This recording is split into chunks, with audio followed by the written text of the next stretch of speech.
Welcome to Double Drivel, an NBA podcast.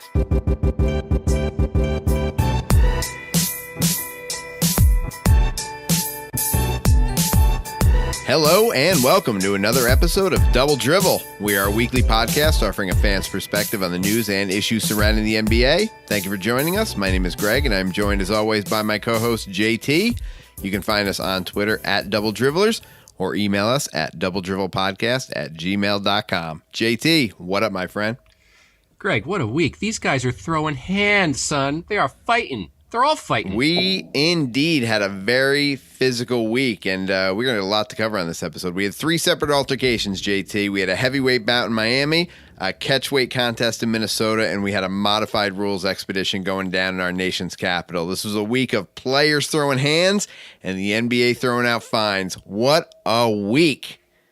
My Lord. These guys, they might have forgot that they're basketball players this week, Greg, and not like Valley Tudo fighters, because there's a lot of stuff going on. Yeah, and I think my favorite one is the one we're going to start out with. So we will go with round one. It's the heavyweight division bout. We got James Johnson of Miami and Serge Ibaka of Toronto. And JT, what went down with those two? Well, yeah, these are the big boys, Greg. So I would not fight Serge Ibaka, just on the record. I mean, James Johnson either, I don't think, but I know I wouldn't fight Ibaka. They don't usually straight up punch each other in the NBA, and these guys, they each got one clean arm punch. Like they punch each other in the head, but you know, it's not like they threw their bodies into it. It's just real crisp, clean. They both exchange a punch apiece, and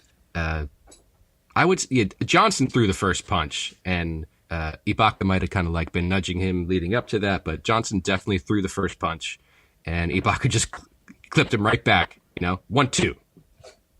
Am I to understand James Johnson as some sort of MMA background, or even if he just maybe does that in his personal time training? I got that indication that he was nobody to mess around with. I did not know that. Did you hear that?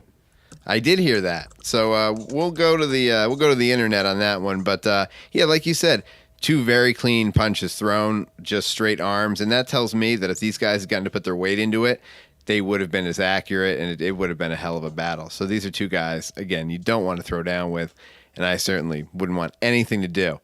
But it was good, and they had a great angle with it with the camera. We had a GIF on the internet almost immediately, as is the case these days, and you could see them punching each other, and then watch it again, and watch it again, and watch it again. So yeah, a lot of fun there. Gold star to you, Mr. Greg. I'm going to read you a little ditty here I have. Johnson comes from a clan of warriors. His parents are black belts. He has 8 siblings. They are also all black belts of varying degrees. His youngest sister, about 10 years his junior, is working towards her 3rd degree black belt. Johnson himself is a 2nd degree black belt, and his first MMA bout came at the age of 18. Yeah, no, like I said, I heard that, and I was like, you could see on his face when they got to the close-up, when Ibaka was throwing the punch at him, he had that face on like, don't start this, because I will end this shit. Even if you are Serge Ibaka, I will dominate. Serge Ibaka, you're fucking with the wrong dude here, man. I bet you his teammates probably pulled him aside in the locker room and said, bro, you got out of there alive. That's best case scenario. Oh, God, you're lucky there were 20,000 people staring at you guys and everybody on TV, because, oh, my God. James Johnson will drink your blood in center court and then decorate himself war paint style. So, yeah, That's so awesome. That makes the heavyweight aspect of that even more appropriate, because that could have been a real battle if it had gotten going. All right, now we're going to go on to round 2. This is the catchweight contest. We got Isaiah the Tomahawk Thomas versus Jimmy Butler. And this went down in Minnesota. And that was one that, every time I watch it, I wonder, did he try to do it? Was it intentional? The ball wasn't really near. I mean, he is an NBA player. I know he's not a great defender, but this is somebody that can play defense better than that. So I'm not quite sure what that move was. I don't think these two have a history or any sort of bad blood as far as I know. but he just went right for the neck. He just went, like you said, karate chop style, and just went right at him. What's up with that? You know what they say, Greg? A karate chop to the throat has no name on it. I don't know who says that. You know, people say it. Some people say it. Straight up, Isaiah Thomas is my height. He's 5'9". Jimmy Butler is about 6'3". And Isaiah Thomas fucking karate chopped him right in the throat in the middle of the game. It was bonkers, Greg.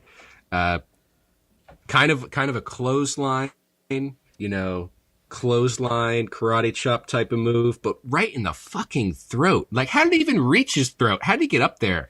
I was just going to ask you, if you were standing, because you're the same height, so if you were standing next to somebody who's 6'3", and you wanted to chop them in the throat, what kind of a motion would you have to do, and do you think that's a basketball play? Yeah, the motion would be to get a step stool and climb this 2 or 3 steps, ask them to stay still, and then chop him in the throat. I don't know, but you gotta love this little fucking guy. I mean, Ball's a steal. Just doesn't give a fuck, He was given a flagrant foul and then after the fact fined $20K. But what's $20K to chop Jimmy Butler in the throat? I mean, hey, sure, a lot of people would pay more than that. It's worth it, right? I mean, we don't want him to get injured, like fuck up his throat or anything, but it's a pretty sick move. Well, it's pretty good. I didn't see Jimmy Butler respond crazy either. I mean, he kept it together pretty well. I think he was just surprised by what happened, to be honest with you. You don't expect that type of thing, especially from Isaiah Thomas at that height in that spot. And time for round 3. We have a modified rules exhibition. Rodney, no press, no problems Hood got 2 technicals and an ejection versus the Wizards. And JT, why don't you take this one? This is your account.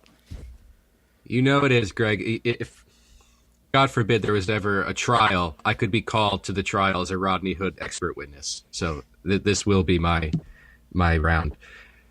What's going on here? Rodney Hood, we know this guy, Greg. We know him so well. He's a dear, sweet man. He loves the Golden Girls. He loves his people. I love the Golden Girls. We all do. He's a lover, not a fighter. Something's up here. And I'll set the stage for it. My man, 2 technicals. First of all, why is Rodney Hood getting 2 technicals? He's not the kind of player that argues. He's not combative. But he got 2 technicals fairly early in the game. I believe it was the third quarter at the time he got ejected. So that's weird. And then he's walking out, Greg. He straight up bitch slaps a cell phone, out of the hands of this. He just straight high-fived it right out of that hand. This guy is sitting there recording Hood's exit walk, kind of through courtside, and they get into the tunnel and they leave. This guy's sitting.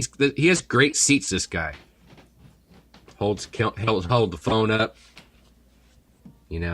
panning with Mr. Hood as he leaves. Rodney Hood doesn't even look at the guy and just bitch slaps it right out of his hands. Phone goes flying. What the fucking fuck? Who is this? This is not our Rodney Hood. So, we have some theories. Trade deadline is Monday, this Monday, Greg, and the rumors are flying around like crazy.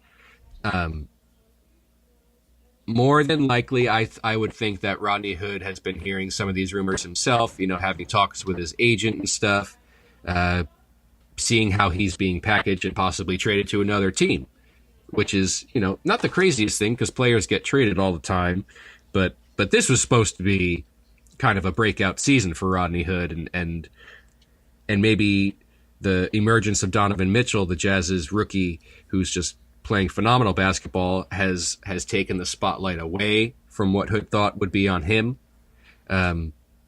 So some frustration, kind of pent up, but most importantly, Greg, can we get a copy of that goddamn video? Can we see the video of that cell phone footage this guy has, just get his shit smacked to the ground? Because that's good. That's great stuff. I want to see that. I wonder if he picked it up and hit stop on the video, or if he ever appropriately handled that. Does it keep recording if you never hit stop, and if you just hit cancel? What happens? So I'd love to know if that actually recorded. Yeah, because some of the aftermath footage, like just picking up the phone and people reacting to what just happened, that would be great too. Yeah, I'd love to have all of it. To jump back, Greg, they fined my man $35,000. Yeah, which is a strange amount. It's usually around 25 or 50 or something. So the 35 was a little odd to me. 35 is a lot. I mean, that's a lot of money for. I mean, it's a lot of money for anyone. I wouldn't say Rodney Hood is, upper echelon elite fucking $30 million a year. So, you're going to feel that a little bit, I think. 35 grand for just having a shitty day at the office. Oh, yeah, absolutely. Not the kind of thing that I'd want to be subject to. But you just hope that, this doesn't become something that's happening more than once to Rodney Hood. And I really would like to see him stay in a Jazz uniform, but. So I'm going to tie this into something else. The Draymond Green story that I wanted to talk about a little later. Draymond Green came out this week and was complaining after a game where he got yet another technical, which he's not leading the league. I know him and Boogie are very close. He said the league should replace every single MVP. He said the relationship. What did I say? MVP. Wow. It's a far less exciting league without all the MVPs. Get him out. Every MVP, I want him out right now. No LeBrons, no nobody. Get him out. No, fine. So the referees. We want all the referees in the league replaced because they're out of control.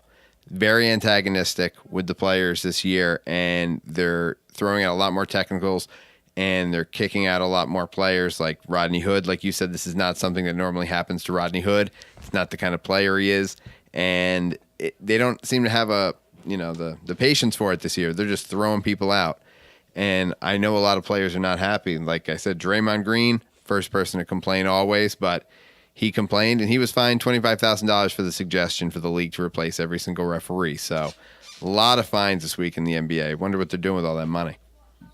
That's a good question. I don't know where that money goes, but the league is very, very sensitive to people commenting about the refs. They don't like that at all. You talk about the refs, you're going to get a fine. And to your point, they have been more active, it seems, this season. And I don't know if that's a bad thing. I think these players are just, too accustomed to not being called out on things that, are straight up just against the rules. So, you can play physical basketball, and that's okay, but you can't foul guys or you're going to get called for it, and things like that. So maybe it's just a reckoning, if you will, for these players. It's kind of like, straighten up and fly right. We're not going to stand for this shit like we have in the past. Yeah, they don't like that stuff. They don't like that at all. All right. That's a great segment there, JT. We're going to be back with more. We got a story about another podcast, but it's an NBA Players podcast, so it's a good story. We'll be back after this.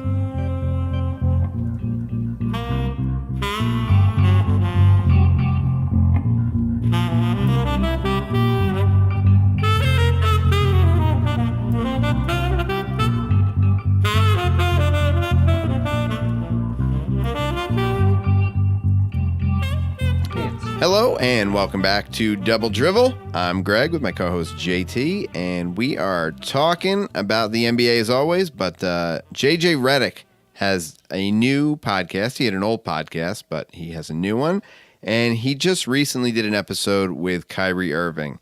And you had a great question. Where does he get time to do an episode of a podcast? Tell me how a player who plays 82 games in however many cities and makes, $15, $20 million a year.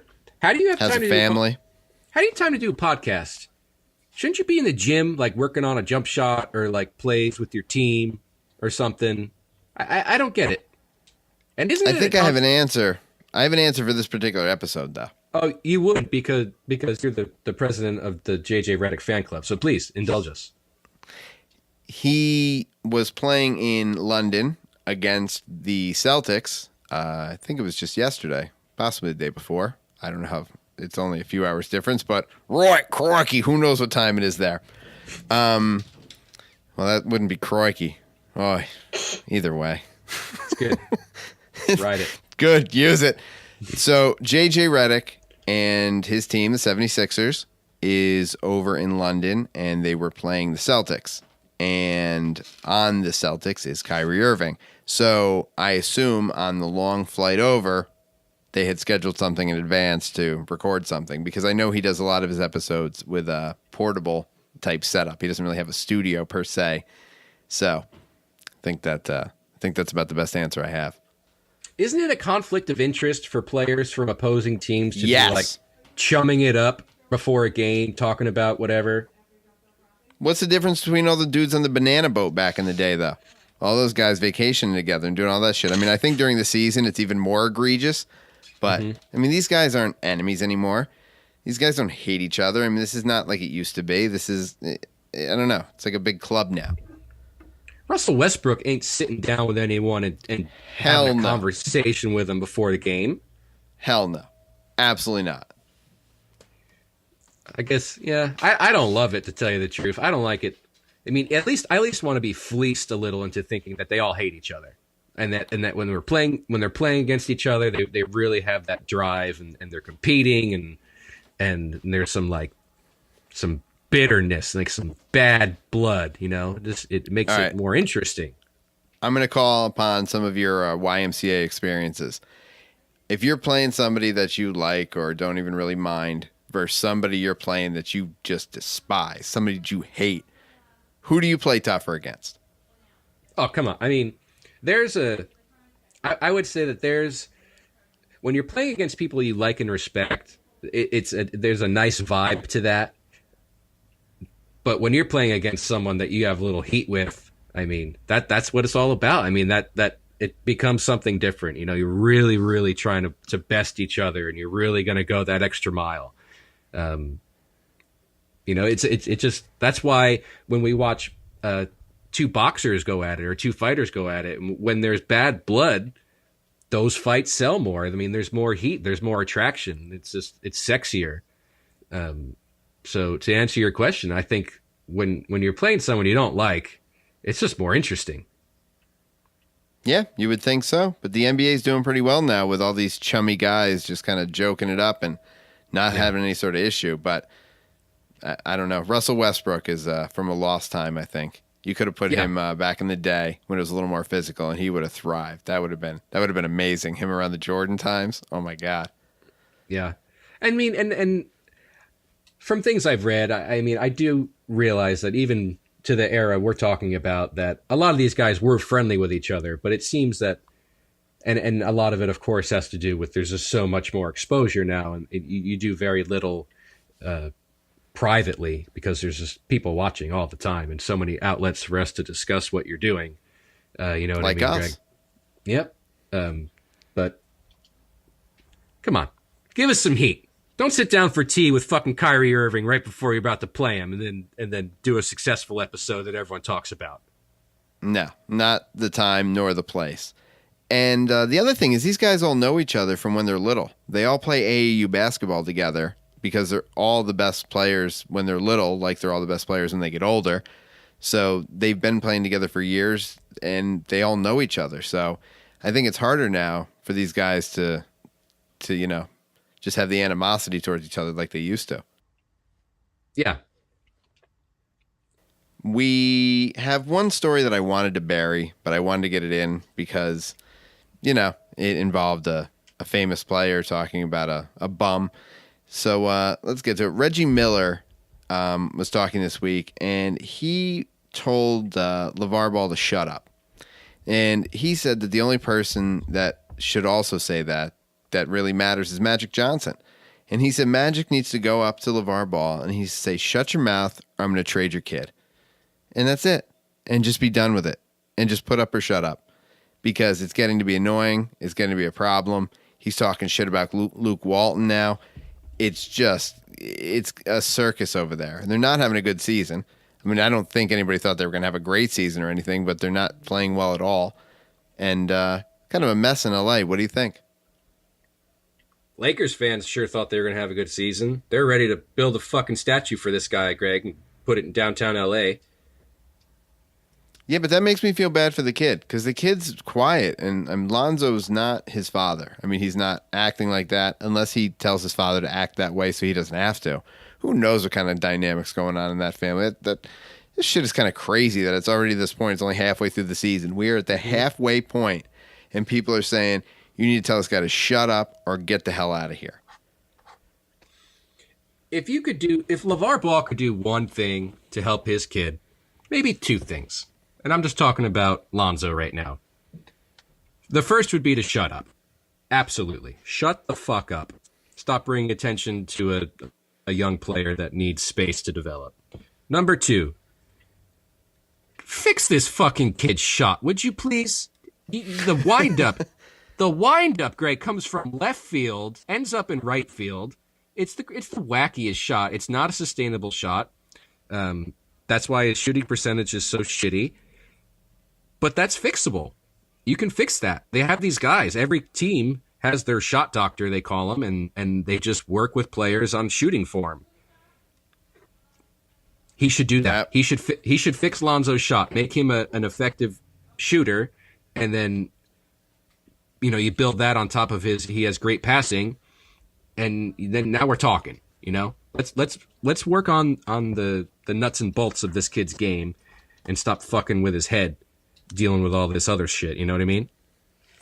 Yeah, it's so much time dealing with the bullshit that he never spends time on his game or really getting solid or fixing that shot. But fixing the shot scares me because the 76ers are having the problem with their rookie right now. Have you heard about that? Fultz, man, he's playing 4 games so far this year, and there was video of him while they were over in London. The guy looks like a train wreck. The shot is a disaster. I mean, they tried to fix his shot. It looks awful. It's like the lowest release I've ever seen. I could block that shit. So I worry about these shot doctors you speak of, and I think some teams have credible guys. I think some teams have great guys, but you can't assume the 76ers or the Lakers in the state they've been in the past few years to have quality, staff and just the best of the best. I just don't see it. There's people that have these people and they covet them. Like the Warriors have some special guy that's like amazing, and the Spurs have some amazing guy, but nobody else that I know of has some special guru. They just have shot doctors. Well, I mean, a lot of it has to be self kind of driven as well. I mean, you need to have the desire to get better and to fix what's wrong, and maybe as an NBA player, it's like, fuck, I made it here. I must be good. I wouldn't be here if I couldn't shoot. It's like, well, maybe that's true, but you could be a lot better if you fix these problems you have.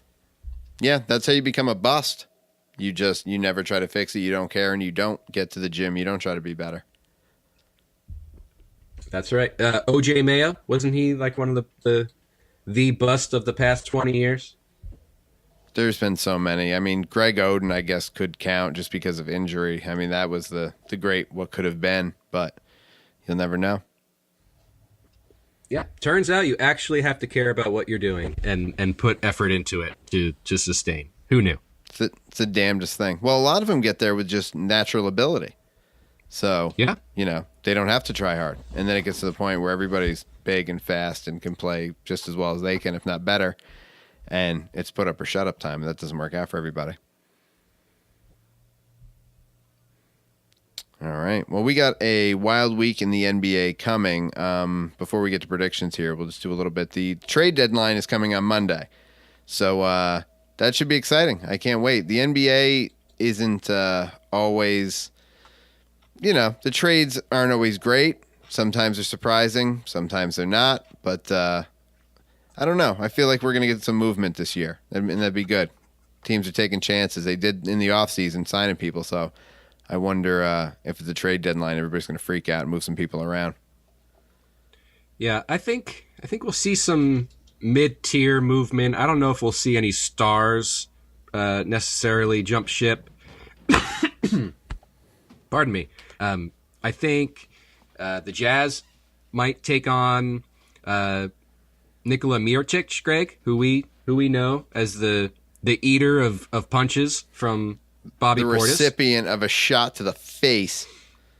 Yeah, so Bulls forward Nikola Mircic, who ate a sucker punch from Bobby Portis in preseason, is projected to be moved. Turns out if your teammate sucker punches you, you guys don't get along that well, and one of you will probably be traded. It's Especially interesting when you to share the same position. That really makes it even worse. It's kind of wild for me to think that they would choose to keep Bobby Portis over him, though.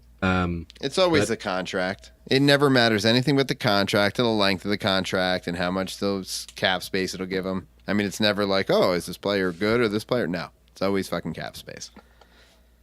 So if he goes to maybe the Jazz, they're saying the Jazz would likely dump Derek Favors and possibly Alec Burks, who we like, but we think in the long term we might need to make some adjustments to just to get to that level that we're looking to be at. Did you hear the story that there was a deal in play for the Clippers to dump Blake Griffin in exchange for Karl Anthony Towns, and the Clippers were going to give up a bunch of shit more, but that fell through apparently at the last minute. Is he worth that? I mean, Blake Griffin is just like a a human like walking boot, but I don't know if I would trade that much for Karl Anthony Towns. I would go for Towns and dump Griffin in a heartbeat. Absolutely. Huh. I don't know. And I imagine that it was the Timberwolves who told them to go fuck themselves. Like Blake Griffin, no, that's not worth it. How are the Timberwolves doing that they can tell anybody to go fuck themselves? Timberwolves have a great team. I mean, they're not superstar, but this is the first year of a new core, and they're playing great. So we'll see. I know. I don't know. I'll see Towns when I see him good in the playoffs. I can't wait to see that team in the playoffs, see how they do. They're one of the question marks for me. Yeah. Some men are very different after they eat a karate chop to the throat. So we'll see how Jimmy Butler bounces back from that. All right. Wow. So I think it's time for predictions. How about you? Let's do it. All right. Which NBA coach is getting fired first? Who's going to get the old pink slip? Who's getting 86th? Who's out? Who you got? So this pains me, Greg, but it's a familiar feeling that I have. When we were on the cusp of deciding who our next president of the United States would be, I had this same feeling. The Lakers are going to fire Luke Walton. They're going to fire him. They're going to take the lead of LaVar Ball. They're going to fire Luke Walton, and they're going to hire David Fizdale. Sad. What say you? You with me? I think it's going to happen. I probably think that's going to happen too. It'd be awful, and I don't see why you would make that decision when the Grizzlies just got rid of him. But I don't know. I don't see David Fizdale as being the answer. Do you? Do you see him as the LeBron James attraction? Do you see him as the destination? I mean, they have Paul George. His agent was like, yes, we love Luke Walton. Who wouldn't love Luke Walton? He's a great coach. Who wouldn't love to play for him? So, I mean, agents have all sorts of motivations and things, but, he represents people and he said things. So that means something. And I don't recall the Warriors having any sort of issue when he was their coach. Do you remember them having an issue, or do you remember them setting records with however many games they were winning? Now, that was a much better team, and it was all handed to him, but I don't think Luke Walton is the problem over there. So if they get rid of him, that's sad. I think that's a terrible, terrible mark on Magic Johnson and his administration over there if he was to fire him this early. And to have that asshole around saying it, LaVar Ball, and then having it become so, it just makes LeVar Ball more powerful. And that's the worst thing that could happen. Yeah. If it were to take place, just a testament to the backward ass thinking of LA in general. I mean, what people always said about Fizdale was that he was a player's coach. Players really liked playing for him, and that's great. I mean, that's a good thing. But I also kind of heard the same thing about Luke Walton. So, absolutely, I think you trade you're looking for a little bit more experience, maybe, but that's a shitty way to go. And I mean, I don't want this to happen. It's just that's why it's a prediction. Yeah, no, and I think it's a really good prediction and probably the most accurate one. The only other thing that I could guess would be a team that has been a disappointment, but it would be like, I mean, the Pelicans aren't going to get rid of their coach. I mean, they are what they are. I mean, a lot of these teams just are, or they've already acted. The Suns fired their coach already, and the Grizzlies fired their coach already. So everybody who felt like they needed to make a change and get them out already have the season. So I don't know, besides Luke Walton, if there's anybody that's really on the chopping block. Well, hopefully it doesn't happen, but let's keep it on the radar. All right. Another great episode, JT. Thanks, Greg. You too. All right. We're going to be back next week with another episode. In the meantime, you can follow us on Twitter at Double Dribblers, or you can email us at doubledrivelpodcast@gmail.com. Subscribe to the show on iTunes, Podbean, or Google Play. And until next week, we'll see you on the internet.